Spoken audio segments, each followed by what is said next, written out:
Alright, what's up YouTube, Don the Verisoft here, and I know I've done this a few times, but I felt the need to go ahead and do it again. I'm trying to make it where it's not as shaky, but yeah. So, I'm going over the review of the GMP WFC Challenge Kit. Like I said, I apologize for going over this video a lot, but I didn't really like the other two I made, so, and with the new GMP challenge kits coming in, I figured why not a better time than to do it now. Alright, so I just want to go ahead and let you know that this is the like the 3rd gen of the kits. There's new 4th gen, so I have the Skull Frog receiver, and you actually have to wait for pre-order on these, which I think the Evite date is in January. So yeah. And there's a few other things that the new gen kits have, which I'm going to go over. So let's go ahead and go over to an overview. You got a flip up front sight instead of a carrying handle, which is pretty cool. So go over those trademarks again. If you want the Skull Frog, you are going to need to wait and pre-order. There's currently the SR16. I know there's the Zombie Killer, and there's the Magpul edition, I believe, is out. Standard LE stock, standard pistol grip, and handguard. Black flash hider. The kit that I had only came with the black flash hider, but the new kits come with a plastic orange one if your field requires it. Let's go to the other side. You got trades on top of the rail. And I'm gonna go over the trade under there. You got your really cool trade right there. You can't read this as God will judge our enemies, will arrange the meeting, so that's pretty cool. Alright, external quality is excellent. A lot of people go ahead and think that because this is a WC-X challenge kit, that the external is different. The external is exactly the same, I promise you. This is the same $180 body you will get with the WC, or just you buying it outright. Let's go over the externals again. Does not come with a magazine unless you get the Magpul edition.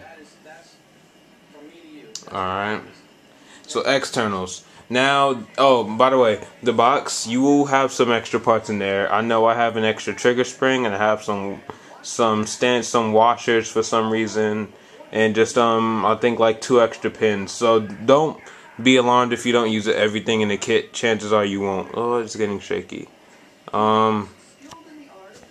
So yeah, so let's go ahead and get in it. Like I said, this is a challenge kit, so of course you have to build it yourself. Let's go ahead and move this out the way. Oops. Take the mag out. Alright. Now, the internals of this gun, there's a couple of things. Actually, let's wait. One of the flaws in this gun already is the charging handle. As you can see, my charging handle is already broke. I can just go it. There's no latch on it. That is because, I'm not sure what they did with the design of this, but it's not very good, and the latch will come off. There's also a part right here that actually pulls back on the bolt that will, that will usually come off, and I'll go over that.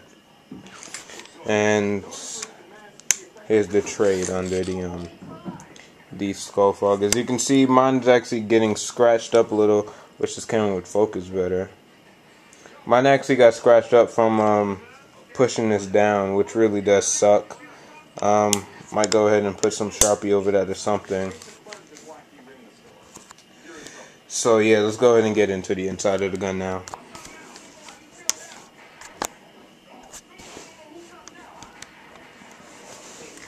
And it's kind of hard, I'm one-handed, so I'm going to put the camera down.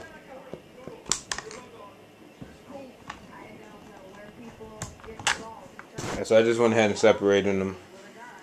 Let's go over lower first. Now the lower versions have a plastic flash hider, a plastic buffer. It is a speed buffer, which isn't bad, but I guess a lot of people were complaining about it. So now you get a realistic looking buffer. It is still pretty light, but it looks more realistic. So Alright, now going over the internals. The internals are aluminum. They're not pot metal aluminum. They're pretty decent aluminum. And everything's aluminum. Now, I've already had to replace my bolt catch with a steel one because the GMP one is flawed by design. The piece that actually catches on, yeah, it's just a flip camera, so the part that actually goes onto it right here, on the original GMP aluminum version, it's a different part for some reason, which I really don't get why they didn't just mold it into it. So what happens is that piece will fall off. If it wasn't for that, it would actually last a lot longer. The only problem using a steel bolt is then it starts wearing up against your aluminum receiver. Not receiver, your aluminum bolt. Which isn't really a thing about aluminum bolts, because most gas guns come with aluminum bolts. It's just the fact that steel against aluminum, aluminum's going to lose. So I wish that their design was better, but sadly it's not. The hammer is also somewhat bad. I mean, I'm still using it, but the bad thing about it is it doesn't have a roller on it, so it's scraping up against the metal on your bolts, and yeah, so as you can see, it's really shiny right there. That's because it's bare metal. The anodization on it is gone. By the way, the body is anodized.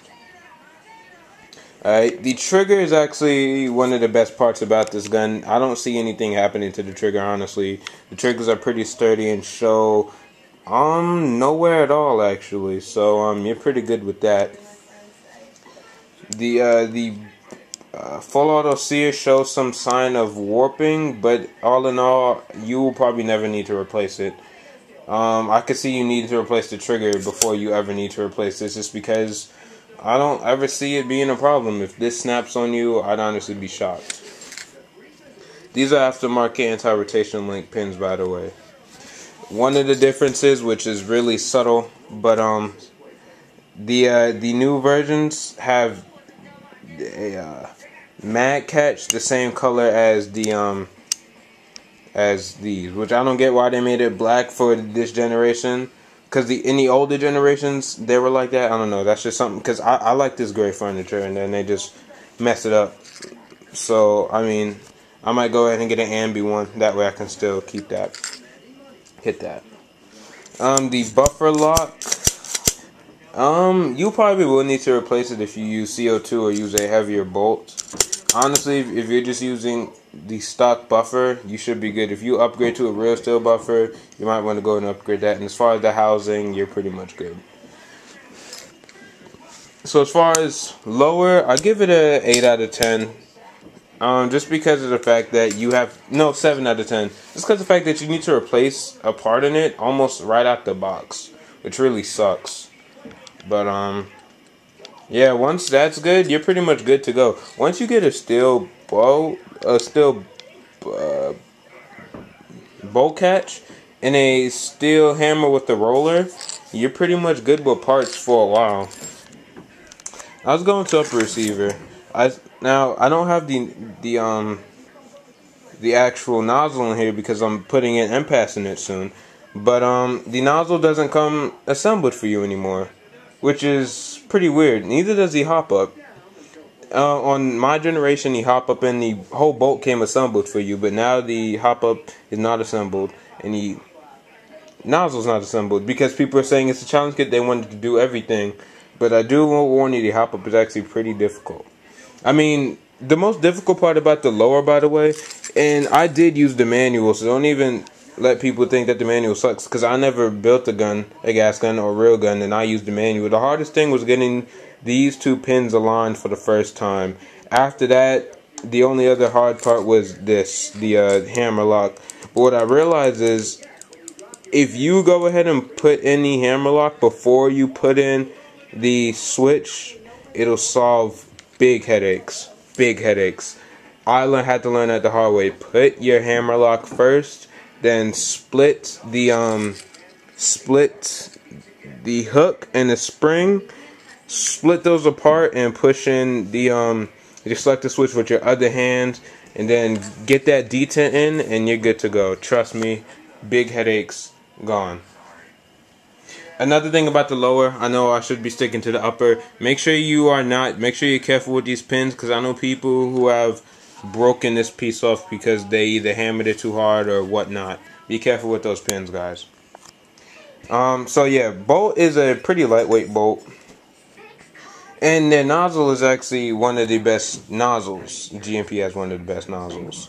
Same with their hop-up. GMP has one of the best hop-ups. The only really complaint I have on the upper is the fact that the charging handle sucks. And that's the only word for it. It sucks. I mean, I had to get a new one within like 30 pulls of 30 rackings. I had to go ahead and now I got to get a new one.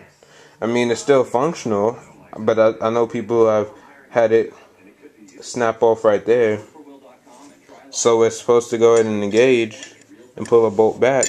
Can't even do it anymore.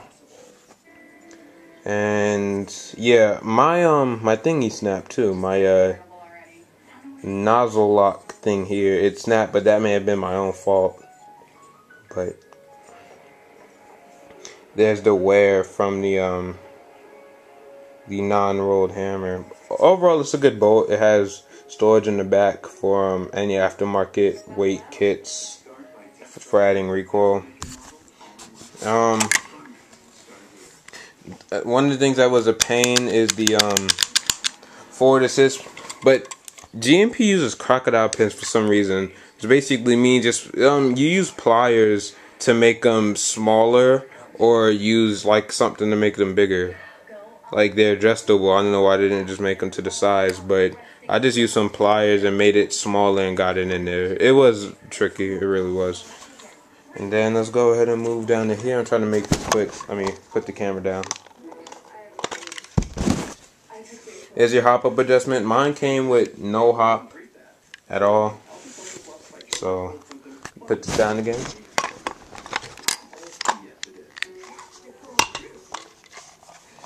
So I just going ahead and putting the gun back together.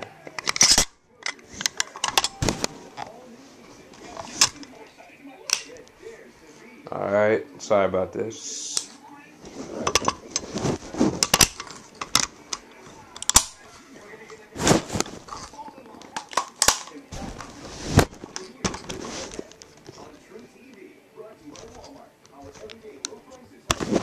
Oh, can't do that. Oh well. Anyway, overall, if you are tech handy at all, you'll pretty much get this gun down. It's not too hard. I used the manual and I got it all down. Besides the few things that are a little bit flawed by factory, it's a good gun. Once you go ahead and put steel parts in there and get the charging handle fixed, this gun is perfect. The externals are beautiful, and the externals make up for anything internal that's wrong with the gun. I give this gun a complete 8 out of 10. If the internals were steel and the charging handle didn't suck, this gun would get a 10 out of 10. So go ahead and pick this up on eVac while you can, because they go fast.